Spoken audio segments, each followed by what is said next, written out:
கடலூர் மாவட்டம் விருத்தாச்சலம் அருகே ஆட்டோ கவிழ்ந்து தனது தந்தையின் கண்முன்னே 4 வயது குழந்தை பலியான சம்பவம் பெரும் சோகத்தை ஏற்படுத்தி இருக்கிறது. இது பற்றிய மேலும் விவரங்களை எமது செய்தியாளர் தேவகிருஷ்ணன் வழங்க கேட்கலாம். வணக்கம் தேவகிருஷ்ணன், என்ன நடந்தது? முழு விவரங்கள் என்ன? கடலூர் மாவட்டம் விருத்தாச்சலம் அருகே குப்பநத்தம் கிராமத்தைச் சேர்ந்த முருகவேல். இவருக்கு 2 மகன்கள் உள்ளனர். அதில் மூத்த மகன் முகித் 2ஆம் வகுப்பு அவரது சொந்த ஊரில் உள்ள அரசு பள்ளியில் படித்து வருகிறார். 2வது மகன் ரோஹித் புதுக்கூரப்பேட்டையில் உள்ள தனியார் பள்ளியில் யூகேஜி படித்து வருகிறார்.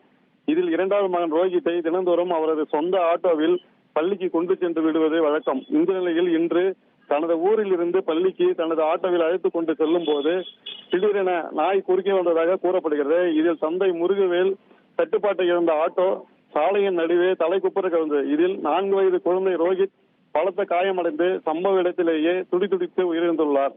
தந்தை கண் முன்னே 4 வயது குழந்தை உயிரிழந்த சம்பவம் அப்பகுதியில் மிகுந்த சோகத்தை ஆழ்த்தியுள்ளது. விவரங்களுக்கு நன்றி தேவகிருஷ்ணன்.